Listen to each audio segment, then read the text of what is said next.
Good morning to all of you. स्वागत है आप सभी का YouTube channel Vision Classes run by Maninder sir में। आज हम चर्चा करेंगे परीक्षा के डर पे। परीक्षा का डर अब होगा छूमंतर। बस स्टूडेंट्स को एक छोटा सा रूल फॉलो करना है, 5005 रूल। आज की वीडियो हो सकता है थोड़ी लंबी हो जाए, लेकिन काफ़ी इंफॉर्मेटिव वीडियो रहने वाली है, जो हो सकता है आपके परीक्षा परिणाम को और बेटर कर दे। पेरेंट्स के लिए भी काफ़ी मददगार होने वाली है, क्योंकि पेरेंट्स कई बार बहुत छोटे छोटे पॉइंट्स उठाकर हमसे क्वेश्चन करता है टीचर्स से। आज उन सभी के आंसर करने की मैंने इस वीडियो में ट्राई की है, तो इस वीडियो में आप अंत तक बने रहे। हो सकता है वीडियो थोड़ा सा लंबा चला जाए, लेकिन अपना समय निकालकर एक बार वीडियो को जरूर देखें, शायद आपकी कोई मदद हो जाए। तो हमारे कुछ पॉइंट्स रहने वाले हैं आज, जिसमें सबसे फर्स्ट पॉइंट हमारा होगा पेरेंट्स इन्वॉल्वमेंट।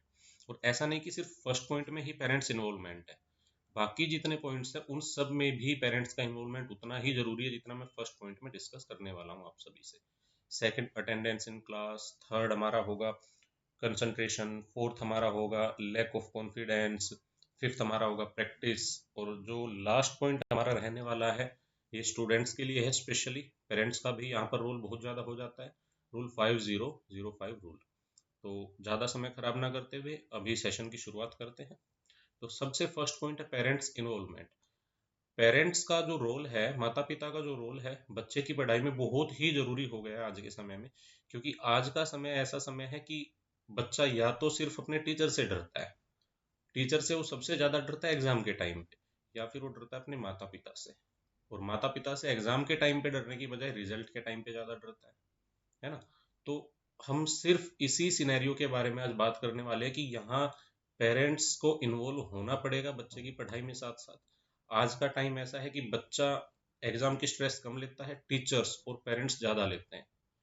क्योंकि बोर्ड एग्जाम की डेट शीट्स रिलीज हो चुकी है लगभग बोर्ड्स की, और एक दो बोर्ड्स की जिनकी नहीं हुई है उनकी भी अभी रिलीज होने ही वाली है।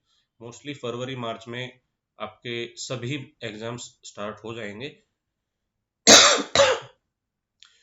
तो बात करते हैं हम एग्जाम्स में किस तरह से पेरेंट्स बच्चों के साथ इन्वॉल्व हो सकते हैं। देखिए, आपको कुछ भी नहीं करना है, एक छोटा सा काम करना है। पेरेंट्स को मेरी छोटी सी रिक्वेस्ट है कि सिर्फ बच्चों को शाम का, आप चाहे कितने ही बिजी है, शाम का आधा घंटा 1 घंटा उनको दीजिए और सिर्फ उनसे एक रिपोर्ट लीजिए कि आपने क्या पढ़ाई की और क्या पढ़ाई नहीं की। कहाँ पर आपको किसी चीज़ की कोई कमी महसूस हुई, किसी टीचर ने आपको कुछ नहीं समझाया हो, हम उन टीचर से कोऑर्डिनेट करें। या कुछ ऐसी चीज़ें जो आपको बार बार समझाने पे भी समझ नहीं आ रही है, हो सकता है हम आपकी कुछ मदद कर सके। तो आप उनसे जब बात करेंगे तो एक तरीके से उनका मोरल अप होगा, उनका जो कंसंट्रेशन है पढ़ाई की तरफ ज़्यादा होगा, क्योंकि उनको लगेगा कि मेरे पेरेंट्स अब मेरी पढ़ाई में इन्वॉल्व होना शुरू हो गए हैं। तो जो हमारा नेक्स्ट पॉइंट है, उन जो नेक्स्ट पॉइंट्स है उनमें भी बाकी सारी बातें पेरेंट्स के इन्वॉल्वमेंट की होती रहेंगी। साथ साथ यहाँ जो सबसे जरूरी बात है कि अपने बच्चे को समय दे, उनका एक रूटीन फिक्स करे, उनका एक टाइम टेबल फिक्स करे कि आपको इस टाइम पे पढ़ाई करनी ही करनी है। घर पे रहते हुए चाहे आप कुछ भी करें, लेकिन पढ़ाई आपको करनी पड़ेगी। तो नेक्स्ट पॉइंट हमारा रहने वाला है अटेंडेंस इन क्लास। आज का जो टाइम है सोशल मीडिया का टाइम है, सोशलिज्म का टाइम है। तो वहां पर बच्चा क्या करता है कि मुझे तो सेल्फ स्टडी करनी है। पेरेंट्स को कन्विंस भी कर लेता है, मना भी लेता है माता पिता को कि मुझे सेल्फ स्टडी करनी है, और मैं तो स्कूल में जाने के बजाय घर पे बैठ के ज़्यादा बेटर पढ़ सकता हूँ या पढ़ सकती हूँ, जो कि सबसे गलत तरीका है। अरे भगवान राम को, जो प्रभु श्री राम जी है, उनको भी, वो तो भगवान थे, भगवान है सॉरी, वो तो भगवान है, उनको भी शिक्षा लेने के लिए गुरुकुल जाना पड़ा था, गुरु के घर जाना पड़ा था, अपना घर त्यागना पड़ा था, अपना घर छोड़ना पड़ा था। तो हम ये क्यों नहीं कर सकते हैं? आज के समय में ना बच्चा पेरेंट्स को समझाता है कि नहीं, सेल्फ स्टडी बहुत अच्छी है, मैं घर पे बैठ के कोई बैच ले लेता हूँ, बैच परचेज कर लेता हूँ, वहाँ पढ़ लूंगा, स्कूल में जाना जरूरी नहीं है। और पेरेंट्स उस बात को एग्री भी करते हैं। तो क्या बच्चे आप लोगों से ज़्यादा समझदार हो गए, हमसे ज़्यादा समझदार हो गए? मेरे हिसाब से तो नहीं, क्योंकि उनमें परिपक्वता है ही नहीं। उनको कोई किसी भी तरीके से कुछ भी बात कह देता है कि ये अच्छा है तो उसको वो अच्छा मान लेते हैं, अगर उनको कोई बता देता है कि ये बुरा है तो उसको बुरा मान लेते हैं। और आजकल तो एक रूल भी बना दिया है गवर्नमेंट ने, जो पहले भी था और अभी भी है, कि 75% अटेंडेंस तो मैंडेटरी हो गई है एग्जाम्स में बैठने के लिए।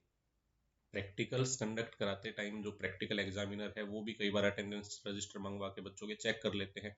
तो बच्चे अगर आप स्कूल ही नहीं गए, मेरे पेरेंट्स से गुजारिश है, अगर वो स्कूल उनको भेजे, अगर वो स्कूल ही नहीं जाएंगे तो प्रैक्टिकल एग्जामिनर उनको प्रैक्टिकल्स में ही बोल देंगे कि आपकी तो अटेंडेंस ही कंप्लीट नहीं है। तो जब प्रैक्टिकल ही कंडक्ट नहीं हो पाई तो एग्जाम्स में, मेन एग्जाम्स में बैठने का फायदा भी नहीं होगा।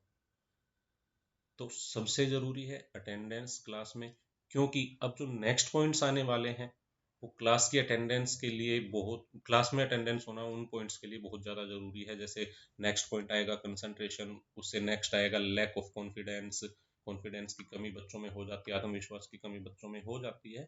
तो ये सारे पॉइंट्स जो है वो क्लियर इस अटेंडेंस इन क्लास से ही हो जाने वाले हैं। तो मेरी सिर्फ रिक्वेस्ट है, आप किसी भी तरीके से बच्चे को प्यार से समझाएं कि बच्चे सेल्फ स्टडी से बेटर होगा आप क्लास में जाके फिजिकली क्लास अटेंड करें। आपको अगर ऑनलाइन पढ़ना है, क्योंकि देखो जमाना अब ऑनलाइन स्टडीज का भी आ गया है, तो हमें अपडेट भी होना पड़ेगा, अपग्रेड भी करना पड़ेगा, वो भी ज़रूरी है। लेकिन अगर हमें ऑनलाइन ही पढ़ाई करनी है तो हम स्कूल से आके भी तो कर सकते हैं। वो चीज़ें जो हम मॉर्निंग में स्कूल में मिस कर रहे हैं वो कभी हमें ऑनलाइन क्लासेज में नहीं मिलेगी। क्या मिस कर रहे हैं वहाँ पर हम?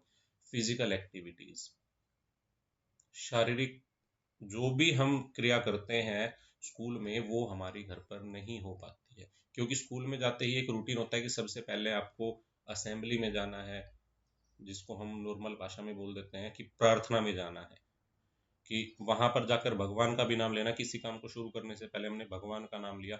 फिर सभी बच्चों के साथ हम इन्वॉल्व हो रहे हैं, अच्छी बातें बुरी बातें सब कुछ हम सीखते हैं। बुरी बातें भी वहां पर सीखते हैं, ऐसे नहीं कि हमेशा अच्छी बातें सीखते हैं, लेकिन हमें ये पता है कि ये बात बुरी है। एटलीस्ट हमें वहाँ ये पता हो जाता है कि अगर हम कुछ बार बार गलत कर रहे, बुरा कर रहे, कि ये बात गलत है, ये बात बुरी है, तो हम स्कूल से ही सीख पाते हैं। वो हम कभी भी घर पे रहकर नहीं सीख पाएंगे। वहाँ पर हम खेलते भी हैं, फिजिकल एक्टिविटीज में दूसरे बच्चों के साथ भी इन्वॉल्व होते हैं। यहाँ पर घर पर हम अकेले क्या करेंगे? अगर मान लो थोड़ी देर टाइम पास कर रहे हैं, टीवी देख लेंगे, लैपटॉप फोन में लग जाएंगे, जो हमें मेंटली कहीं ना कहीं डिस्टर्ब कर रहा है, जिससे हमारी परिपक्वता है वो कम होती है, बच्चे की परिपक्वता कम होती है। तो और भी ऐसे बहुत सारे एग्जाम्पल्स होने वाले हैं जो हम आगे इस वीडियो में डिस्कस अभी करेंगे। तो मेरी पेरेंट्स से गुजारिश है कि बच्चों को रेगुलर स्कूल भेजे। कोई ज़्यादा ही अर्जेंट काम है, मान लो बच्चा किसी कारणवश बीमार हो गया है, या और भी कोई बहुत ही अर्जेंट इमरजेंसी वाला केस हो गया, तो बात अलग है, अदरवाइज बच्चों को स्कूल रेगुलर बेसिस पे भेजें। नेक्स्ट जो हमारा पॉइंट रहने वाला है कंसंट्रेशन। कंसंट्रेशन का जो ये पॉइंट है ये रिलेट करेगा हमारा किससे? जो क्लास की अटेंडेंस है उसी से। क्यों अटेंड करेगा, उसका कारण क्या है? उसका कारण ये है कि अगर किसी भी केस में बच्चा स्कूल नहीं जा पाता है, वो फिजिकल क्लासेज में अपना कंसंट्रेशन कभी नहीं लगा पाएगा, ऑनलाइन क्लासेज में कभी भी अपना कंसंट्रेशन नहीं लगा पाएगा। क्योंकि जो ऑनलाइन स्टडीज होती है, ऑनलाइन स्टडीज में, ऑनलाइन क्लासेज में क्या क्या किया जाता है कि टीचर सामने तो होता है, टीचर सामने तो होता है बच्चे के, लेकिन फिजिकली नहीं। टीचर को ये नहीं पता कि बच्चा क्या कर रहा है, बच्चे को पता है कि टीचर क्या कर रहा है। बच्चा सब जानता है कि टीचर क्या पढ़ा रहा है, क्या नहीं पढ़ा रहा है, लेकिन टीचर बिल्कुल भी पता नहीं लगा पाता है कि बच्चा क्या कर रहा है। क्योंकि वहां सिर्फ उसके सामने लैपटॉप है, उसका मोबाइल फोन है, उसका टैबलेट है, नथिंग एल्स। और अगर हम फिजिकल क्लास में जा रहे हैं तो बच्चे का कंसंट्रेशन अपने आप बढ़ जाता है, क्योंकि जब टीचर पढ़ा रहा है तो बच्चे के सामने है, बच्चा टीचर के सामने, टीचर बच्चे के सामने है। तो उस टाइम बच्चे के ऊपर एक प्रेशर रहता है कि अगर मैं इधर उधर की एक्टिविटीज में ध्यान दूंगा, बातें करने में ध्यान दूंगा, शरारत करने में ध्यान दूंगा, पढ़ाई में ध्यान नहीं दूंगा, तो टीचर मेरे को डांटेगा, हो सकता है घर पे मेरी कंप्लेंट कर देगा। तो इससे क्या हुआ कि बच्चे का कंसंट्रेशन ऑटोमेटिकली पढ़ाई की तरफ चला गया। तो वहाँ अटेंडेंस का रोल बड़ा इंपॉर्टेंट हो गया। इसलिए मेरी पेरेंट्स से गुजारिश है कि कंटिन्यू बच्चे को स्कूल भेजे, उसकी कम से कम छुट्टियां कराए, जब बहुत ही जरूरी काम है तो उसको घर पे रखे, अदरवाइज उसको आप स्कूल भेजें। तो कंसंट्रेशन में दूसरा पॉइंट मेरा क्या रहने वाला है कि मान लो फिजिकल क्लास में किसी टीचर ने कोई क्वेश्चन किया, अगर बच्चे को नहीं आया तो बच्चा क्या करेगा कि नेक्स्ट टाइम उसी क्वेश्चन को अगर टीचर दोबारा पूछ ले तो मेरा गलत ना हो, उसके लिए वो जरूर से जरूर उसको प्रिपेयर करेगा, और वो और ज़्यादा मेहनत करेगा, जिससे उसका कंसंट्रेशन पढ़ाई में बढ़ जाएगा। अब कंसंट्रेशन का एक पॉइंट और आता है कि आजकल देखा गया है कि बच्चे ना पढ़ाई करते टाइम लेट के पढ़ाई कर रहे हैं, कि बेड पे लेट गए वहां पर पढ़ाई कर रहे हैं। सबसे गलत तरीका है। अगर बच्चे बेड पर लेट कर पढ़ाई करेंगे, क्योंकि देखो हमें चलती गाड़ी में या लेट कर जब भी हम पढ़ाई करते हैं, हमेशा हमारा सबकॉन्शियस माइंड जो है वो जीरो होना शुरू हो जाता है। वहां पर क्या होता है कि माइंड जब जीरो पे जाना शुरू हो जाता है तो हमें नींद आने लगती है। एक तरीके से हम हिप्नोटिज्म में चले जाते हैं, जिससे हमारी जितनी भी क्रियाएं हैं वो सारी बंद हो जाएंगी और हमें नींद आने लगेंगी। तो हमारा माइंड कभी किसी चीज़ को कैच कर ही नहीं पाएगा। जब हम कुछ चीज़ सीख ही नहीं पा रहे हैं तो उसमें बुक को सामने रख के लेटने का फायदा क्या हुआ। तो पेरेंट्स ऐसा बिल्कुल ना करने दे बच्चों को कि लेट कर पढ़ाई कर रहा है, नहीं, बिल्कुल नहीं, लेट कर नहीं पढ़ने देना। बच्चे कोशिश करे कि बिना सहारा लगाए किसी का भी पीछे की साइड बैक में पढ़ाई करे। अगर सहारा लेना भी है तो बिल्कुल कोई फ्लैट चेयर होती होगी उसका सहारा ले, ताकि उसका कंसंट्रेशन और ज़्यादा बना रहे, उसको रिलैक्स ना मिले अपनी बॉडी को। जो बॉडी है, बॉडी को रिलैक्स नहीं मिलेगा तो बच्चे का जो माइंड है वो बार बार बार बार उसी चीज़ पे कंसंट्रेट रहेगा जो काम वो करने लग रहा है। तो नेक्स्ट पॉइंट है लैक ऑफ कॉन्फिडेंस। बच्चे में आत्मविश्वास की कमी देखी गई है। मोस्टली ये उन बच्चों में होती है जो कहते हैं कि हम सेल्फ स्टडी कर रहे हैं। जो पेरेंट्स कहते हैं कि हमारा बच्चा तो सेल्फ स्टडी कर रहा है, उनमें हमेशा कॉन्फिडेंस की कमी होती है। किस टाइम पे? जब भी वो एग्जाम हॉल में बैठता है, जब भी स्कूल में कोई टेस्ट के लिए उसको बुलाया जाता है, वहाँ हमेशा उसमें कॉन्फिडेंस की कमी होती है। क्योंकि स्कूल में रेगुलर बेसिस पे क्लास टेस्ट होते रहते हैं, वीक में एटलीस्ट एक सब्जेक्ट का एक टेस्ट तो हुई ही जाता है। तो उसमें क्या होता है कि बच्चा बार बार परफॉर्म कर रहा है। हो सकता है आज बच्चा 0 पे है, कल वो 2 पे आ जाए, कल 4 पे आ जाए। तो इस तरीके से क्या हो रहा है कि बार बार जब क्लास टेस्ट हो रहे हैं तो उसको पता है कि मेरी ये कमियां हैं, उन कमियों को वो दूर करेगा।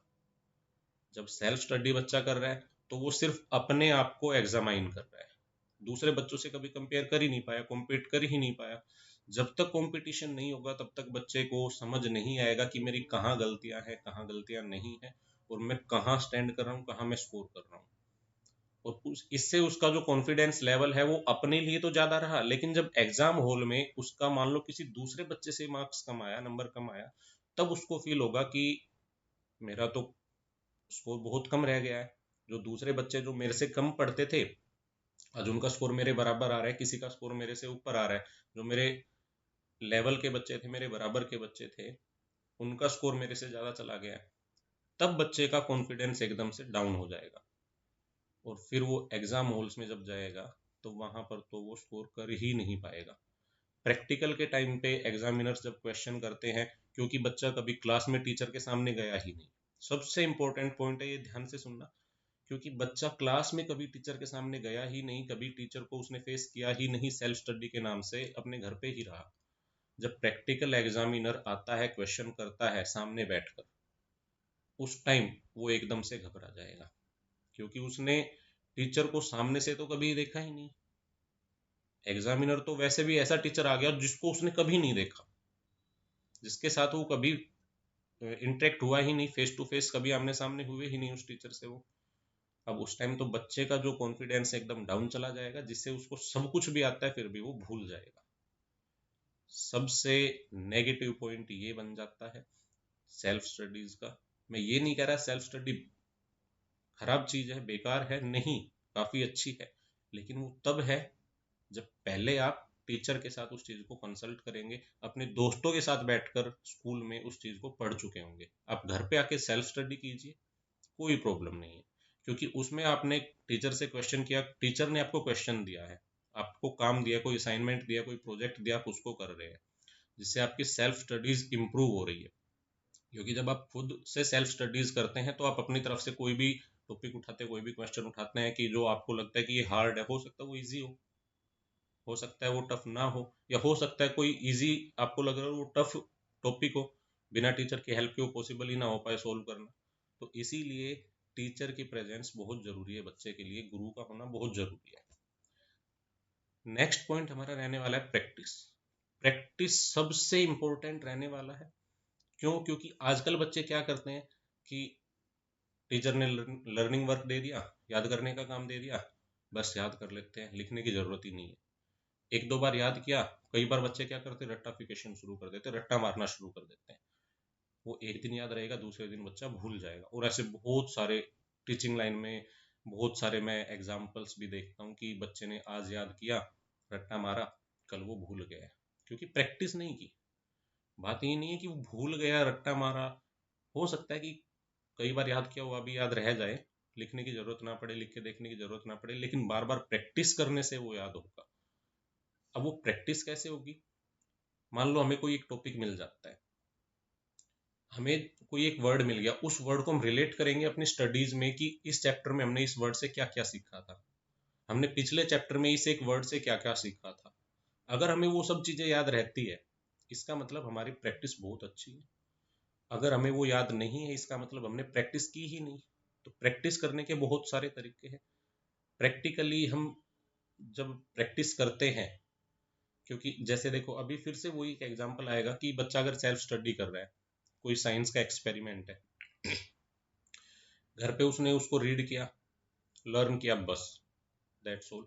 लेकिन स्कूल में वो ही प्रैक्टिकली अगर करके देखता है, लैब्स में जाके करके देखता है, तो उसको वो चीज़ें ज़्यादा बेटर याद रहती है।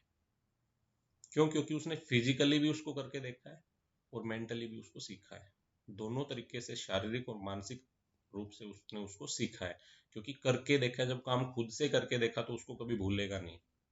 अगर हम कहीं जाते हैं, गाड़ी को ड्राइव करके लेके जाते हैं, तो रास्ता हमारे माइंड में एक मैप की तरह छप जाता है। ऐसा ही पढ़ाई में होता है। अगर हम किसी काम को करके देख रहे हैं खुद से, तो हम उसको कभी नहीं भूलते। जब हम किसी चीज को लिख के देखेंगे ना, लिख कर प्रैक्टिस करेंगे, तो हम कभी भी उस टॉपिक को नहीं भूलने वाले हैं। आपको एक बार में याद नहीं हुआ, दो बार लिख के देखिए, तीन बार लिख के देखिए, डेफिनेटली आपको याद होगा, फॉर श्योर आपको याद होगा। एक दूसरा तरीका क्या है, आपको मान लो मैथ्स के फॉर्मूलाज याद नहीं हो रहे हैं, आप उन फॉर्मूलाज की लिस्ट बनाओ। आप जिस कमरे में सोते हो, जिस रूम में सोते हो, वहां पर उसको पेस्ट कर दो। आप कमरे में एंटर कर रहे हो, कमरे से बाहर जा रहे हो, सुबह उठे हो, रात को सोते समय एक बार उनको देखो, उनको रिवाइज करो, वो अपने आप याद होने शुरू हो जाएंगे। एक दूसरा पॉइंट यहाँ पर जो मैं आपसे डिस्कस करना चाहता था, वो था एनालिसिस। आजकल बच्चे क्या करते हैं, आजकल टीचर ने क्लास में टेस्ट लिया या आपका कोई एग्जाम हुआ, तो बच्चा घर पे आया, आते ही उसको फेंक दिया। कई बार तो बच्चा स्कूल में ही उसको फेंक किया जाता है। ना तो पेरेंट्स के साथ डिस्कशन किया कि मेरे टेस्ट हुआ था, इतने स्कोर, इतना स्कोर मैंने किया। ना कभी पेरेंट्स बच्चे से पूछ पा रहा है कि भाई आपका टेस्ट हुआ था, आपने कितना स्कोर किया। कोई कुछ भी एक्टिविटी नहीं हुई इसके ऊपर। तो इसमें क्या हुआ, एक नेगेटिव ये चला गया कि बच्चे ने जो गलती की उसको कभी सुधार ही नहीं पाया। आप जिस दिन टेस्ट देकर आए हो, सेम डे, जिस दिन टेस्ट देकर आए हो, सेम डे उस पेपर को एनालाइज करो, उस टेस्ट को एनालाइज करो कि कहाँ मेरी गलतियाँ थी। आप उन गलतियों को उसी दिन सुधारने की कोशिश करो और उस बार बार उस क्वेश्चन की प्रैक्टिस करो। डेफिनेटली आपकी हेल्प होगी, आपका रिजल्ट और बेटर होगा। चलिए नेक्स्ट पॉइंट की तरफ चलते हैं। Rule 5005 rule. शायद ये जो रूल है, कोई ऐसा नहीं है कि मैंने फर्स्ट टाइम बताया, हो सकता है किसी और टीचर ने भी आपको क्लासेज में बता दिया हो, कहीं और भी आपको बताया गया हो। लेकिन यहाँ पेरेंट्स का रोल बहुत ही ज़्यादा बढ़ जाने वाला है। वो कैसे बढ़ने वाला है? प्रैक्टिस वाले में, एनालिसिस में भी पेरेंट्स का रोल बढ़ने वाला था, यहाँ भी बढ़ने वाला है। पेरेंट्स की इन्वॉल्वमेंट की एक जो बात थी वो मैं बताना भूल गया था, उसके बारे में और डिस्कशन कर लेते हैं। जैसे PTM जो होती है स्कूल्स में, अक्सर कंडक्ट कराई जाती है, पेरेंट्स टीचर मीट। वहाँ टीचर के साथ साथ पेरेंट्स की प्रेजेंस भी बहुत ज़रूरी होती है। और कोशिश करें आप बच्चे को अपने साथ ही लेकर जाए, टीचर्स के साथ उसकी स्टडीज़ के बारे में डिस्कशन करें, उसके डिसिप्लिन के बारे में डिस्कशन करें, क्योंकि डिसिप्लिन में भी अगर बच्चा नहीं है तो भी स्टडीज़ नहीं कर सकता। आपको मंथ में एटलीस्ट एक बार तो जरूर से जरूर स्कूल जाना चाहिए, चाहे PTM ना भी हो तब भी आपको जाना चाहिए। आपके बच्चे की रिपोर्ट्स आपको लेते रहने चाहिए कि बच्चा पढ़ाई ठीक कर रहा है, नहीं कर रहा है, उसके टेस्ट प्रॉपर तरीके से वो स्कोर कर पा रहा है, नहीं कर पा रहा है, अगर कोई कमियां है तो कहाँ कमियां और क्यों कमियां है। जिससे क्या होता है, पेरेंट्स भी कोशिश करता है कि किसी भी तरीके से हम बच्चे की उस कमी को दूर कर सके। एक जो रूल है 5005 रूल, ये रूल क्या है, जैसे बचे आपके 5-6 मेन सब्जेक्ट्स होते हैं, जो सॉरी 5 और 6 आपके सब्जेक्ट होते हैं, जिसमें से आपके एटलीस्ट 3 से 4 तो मेन ऐसे सब्जेक्ट है जो आपके लिए बहुत टिपिकल आपको लगते हैं कि भाई ये तो बहुत हार्ड सब्जेक्ट्स है और इनमें मेरे को ज़्यादा मेहनत करने की ज़रूरत है। तो मैं ये नहीं कह रहा आप जो आपके मॉडरेट या इजी सब्जेक्ट्स हैं उनको छोड़ दीजिए, नहीं, सब्जेक्ट सारे ज़रूरी है, लेकिन जो आपको लगता है ज़्यादा मेहनत करने की ज़रूरत है वहाँ आप 50 मिनट उसमें स्टडीज़ की दीजिए। जैसे ही आपने 50 मिनट स्टडी कंप्लीट कर ली, 5 मिनट के लिए आप उस रूम को छोड़ दीजिए, बाहर घूमने के लिए चले जाइए, फिर 5 मिनट आकर कमरे में बैठिए, रिलैक्स कीजिए खुद को और फिर से पढ़ाई को शुरू कीजिए। तो ऐसे जब आप करेंगे तो आपने 60 मिनट यानी कि 1 आवर एक सब्जेक्ट को दे दिया। आपके मान लो 3 मेन सब्जेक्ट ऐसे जिसमें आपको ज़्यादा मेहनत करनी है, तो आपके 3 घंटे हुए, बाकी 2-3 सब्जेक्ट में आप हाफ हाफ आवर दे सकते हैं, नो प्रॉब्लम। तो इसी तरीके से क्या हुआ कि आपका 3 से 4 घंटे में जो भी आपने स्कूल में पढ़ा था, जो भी आपने सेल्फ स्टडीज में कुछ किया था, वो आपका फिर से एक रिवीजन का पार्ट बन गया और वो चीज़ आपकी रिवीजन में आ गई। यहाँ आप कुछ अलग मत कीजिए, यहाँ सिर्फ आपको रिवीजन करना है और कुछ नहीं करना है।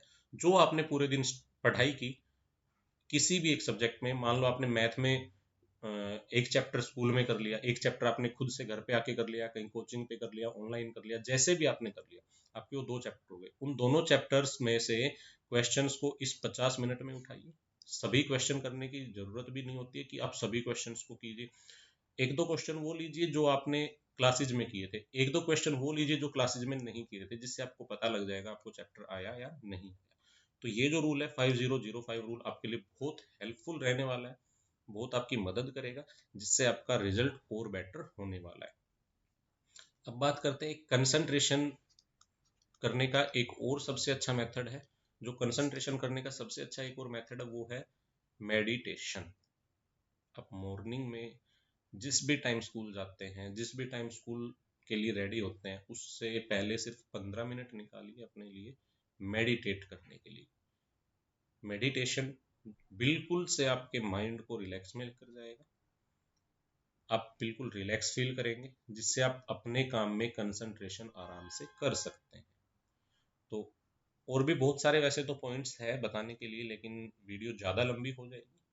तो आशा करता हूँ कि ये पॉइंट्स आपकी कहीं ना कहीं ज़रूर मदद करेंगे आपका रिजल्ट बेटर करने में, आपके बच्चे का रिजल्ट बेटर करने में और इम्प्रूवमेंट लाने में। बस पेरेंट्स से एक छोटी सी रिक्वेस्ट है कि बच्चे के साथ ज़रूर से ज़रूर इन्वॉल्व हो जाए, बस बच्चे को ये दिखाए कि मैं यहाँ पर हूँ। अगर आपका रिजल्ट खराब भी आया तो भी आपके साथ हूँ, आपका रिजल्ट अच्छा भी आया तो भी मैं आपके साथ खड़ा हूँ, जिससे बच्चे का प्रेशर रिलीज होना शुरू हो, वो स्ट्रेस में ना जाए, वो डिप्रेशन में ना जाए। बहुत ज़रूरी पॉइंट है ये। प्लीज़ पेरेंट्स से रिक्वेस्ट है कि आपका भी साथ साथ में एग्ज़ाम है, टीचर्स का भी एग्ज़ाम है। देखिए, टीचर और पेरेंट्स दो पहिए हैं बच्चे के रथ के। अगर दोनों में से कोई भी एक लूज पड़ गया तो नुकसान तो बच्चे का ही होना है, नुकसान तो उसमें बच्चे का ही होगा। इसलिए मैं आपसे रिक्वेस्ट कर रहा हूँ, बार बार आपसे मेरी गुजारिश है कि अपने बच्चे को समय दीजिए।